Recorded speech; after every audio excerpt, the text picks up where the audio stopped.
அனைவருக்கும் வணக்கம். இன்னைக்கான அரசியல் அப்டேட்டில் நாம் பார்க்க போகிற ரொம்ப ரொம்ப முக்கியமான ஒரு பரபரப்பான தகவல் என்ன அப்படின்னு பார்த்தீங்கன்னா, அடிமாடாக போயிருக்காங்க தேமுதிக அப்படின்னு தாங்க சொல்லணும். ஏன்னா திமுகவில் பார்த்தீங்க அப்படின்னா 4 சீட்டு மட்டுமே ஒதுக்கப்பட்டிருக்கிறது.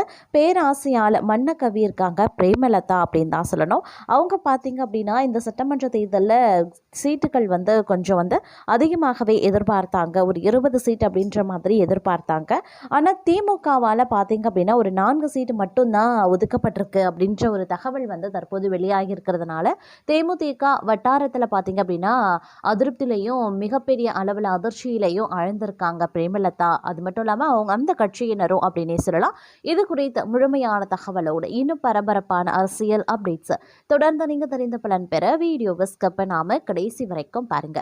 வீடியோக்குள்ள புகார்றதுக்கு முன்னாடி இது வரைக்கும் நீங்கள் நம்ம சேனலை சப்ஸ்கிரைப் பண்ணலை அப்படின்னா உடனே சப்ஸ்கிரைப் பண்ணிக்கோங்க. அப்படியே பக்கத்தில் இருக்கக்கூடிய நோட்டிஃபிகேஷனுக்கான பெல் பட்டனையும் ப்ரெஸ் பண்ணிக்கோங்க. சரி நேர்களே, வாங்க வீடியோக்குள்ள போகலாம். நாலாபுரமும் பேரம் பேசி கட்சியினுடைய பெயரையும் நம்பகத்தன்மையையும் பிரேமலதா சிதைத்து விட்டாங்க. கடைசியில் 4 சீட்டுகளுக்கு அடிமாடாய் தேமுதிகவை தள்ளிவிட்டாரு அப்படின்னு தான் சொல்லணும். தேமுதிகவின் மதிப்பு மக்களிடம் குறைத்து விட்டார் அப்படின்னு குமுறுகிறார்கள் அப்படின்னு கூட சொல்லலாங்க.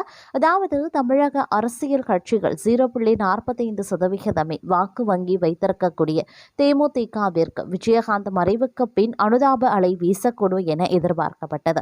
இந்த நிலையில தேமுதிக யாருடன் கூட்டணி அமைக்கும் என்பது ஜனவரி மாதம் 9ஆம் தேதி கடலூரில் நடைபெறும் மாநாட்டில் அறிவிப்பேன் அப்படின்னு தெரிவித்த பிரேமலதா விஜயகாந்த் அந்த மாநாட்டில் கூட்டணி பற்றி முடிவெடுத்துட்டேன், ஆனால் தற்போது அறிவிக்கல அப்படின்னு சஸ்பென்ஸ் வைத்து மாநாட்டையே முடித்திருந்தாங்க.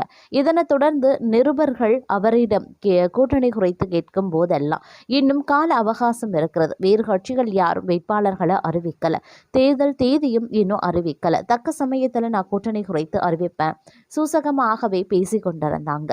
தற்போது இறுதிக்கட்டமாக பாஜக கூட்டணியில் இணைவதற்கு பியூஷ் கோயலும் திமுக கூட்டணியில் இணைவதற்கு அமைச்சர் ஏவா வேலுவும் பேச்சுவார்த்தை நடத்தி கொண்டிருந்தாங்க. பிரதமர் மோடி வருகையின் போது தேமுதிகவை கூட்டணிகள் இணைத்துவிட வேண்டும் அப்படின்னு பியூஷ் கோயல் பேச்சுவார்த்தை நடத்தியிருந்தார். ஆனால் அது தோல்வியில் போய் முடிஞ்சது. இப்போது பார்த்தீங்கன்னா தற்போது பாஜக தொடர்ந்து பார்த்தீங்கன்னா பேச்சுவார்த்தை நடத்தி கொண்டு வந்துட்டுருக்காங்க. ஏற்கனவே ராஜ்யசபா சீட்டு தராததால் அதிமுக மீது அதிருப்தியில் இருந்த பிரேமலதா விஜயகாந்த் முதல் கட்டமாக திமுகவுடன் பேச்சுவார்த்தை தொடங்கி இருக்காரு. திமுக தரப்புல மதிமுக 12 தொகுதிகள் கேட்டு அடம் பிடித்து வந்துட்டுருக்காங்க. இந்த நிலையில தான் மதிமுக கூட்டணியில் சேரவில்லை அப்படின்னா தேமுதிகவை கூட்டணியில் சேர்க்கலாம் என அறிவாலயத்தில் நடந்த மாவட்ட செயலாளர்கள் கூட்டத்தில் ஆலோசிக்கப்பட்டிருந்தது. தேமுதிக கூட்டணியில் சேர்வதால திமுகவிற்கு பலம் என்ற கருத்து முன்னெடுக்கப்பட்டிருக்கிறது. இதனைத் தொடர்ந்து அமைச்சர் ஏவா வேலு பிரேமலதா விஜயகாந்துடன் பேச்சுவார்த்தை நடத்தியிருக்காரு. அப்போதுதான் பிரேமலதா விஜயகாந்த் தனக்கு 20 தொகுதிகள் தரணும், ஒரு ராஜ்யசபா சீட்டு தரணும், தேர்தல் நிதி தரணும் அப்படின்னு மிகப்பெரிய பட்டியலையும் நீட்டியிருக்காங்க. இது குறித்த மு.க. ஸ்டாலின் தரப்புல 6 தொகுதிகள் ஒதுக்கி தரப்படும், தேர்தல் நிதியும் தேவையான அளவுக்கு தரப்படும் அப்படின்னு கூறப்பட்டிருந்தது. இந்த பேரத்துக்கு பிரேமலதா விஜயகாந்த் ஒத்து வராததால அதிமுக தரப்புல ராஜேந்திர பாலாஜி மூலமா பேச்சுவார்த்தை நடத்தப்பட்டிருக்கிறது. அப்போது 30 தொகுதிகள் தனக்கு தரணும், ராஜ்யசபா சீட்டு தரணும் அப்படின்னு பிரேமலதா விஜயகாந்த் வேண்டுகோள் விடுத்திருந்தாங்க. ஆனால் இதற்கு எடப்பாடி பழனிசாமி உடன்படலை. இதற்கு இடையில பாரதிய ஜனதா கட்சியுடன் பேச்சுவார்த்தை நடத்திய பிரேமலதா விஜயகாந்த் தனக்கு 30 இடங்கள், ஒரு ராஜ்யசபா பதவி, ஒரு அமைச்சர் பதவி என பல கோரிக்கைகளையும் வைத்திருக்காங்க. இதற்கு பாஜக தரப்புல சம்மதம் தெரிவிக்கல. இந்த நிலையில தற்போது அடுத்த வாரம் தமிழ்நாடு தேர்தல் நிலவரம் குறித்து தேர்தல் கமிஷன் அதிகாரிகள் ஆய்வு நடத்த இருக்காங்க. இதனைத் தொடர்ந்து தேர்தல் தேதி அறிவிக்கப்பட இருக்கிறது.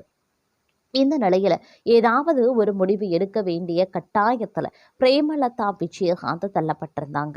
இதற்கு இடையே டெல்லியில் இருந்து அமைச்சர் தரப்புல பிரேமலதா விஜயகாந்திடம் பேசப்பட்டிருக்கிறது.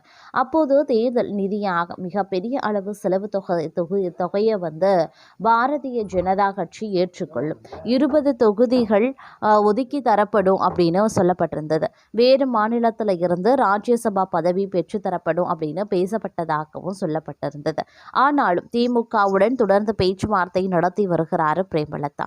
திமுகவுடன் கூட்டணி பேச்சுவார்த்தையின் தொடக்கத்தில் தேமுதிக 20 சட்டமன்ற தொகுதி, ஒரு ராஜ்யசபா சீட் கேட்டதாக தகவல் வெளியான நிலையில் தற்போது 4 சட்டமன்ற தொகுதிகள் மட்டுமே ஒதுக்கப்படும் என திமுக தலைமை கூறியதாகவும், 12 தொகுதிகளையாவது கொடுங்க அப்படின்னு தற்போது தேமுதிக இறங்கி வந்திருக்கிறதாகவும் சொல்லப்பட்டது. ஆனால் 4லிருந்து 5 தொகுதிகளை மட்டுமே கொடுக்க முடியும் என திமுக உறுதியாக குறிப்பிட்டதாக தகவல் வெளியாகியிருக்கிறது. இருபுறமும் பேரம் பேசியதால் அதிருப்தியான எடப்பாடி பழனிசாமி இனி பிரேமலதாவுடன் கூட்டணி பேச்சுவார்த்தை நடத்த வேண்டாம் என முடிவெடுத்து விட்டாரு அப்படின்னு சொல்றாங்க. அதனால திமுகவை தவிர இப்போது பிரேமலதாவுக்கு வேறு சாய்ஸ் இல்லை. அதனால திமுக கொடுக்கும் 4 சீட்டுகளுக்கு ஒப்புக்கொள்ளும் நிலை ஏற்பட்டிருக்கிறது அப்படின்னு சொல்றாங்க.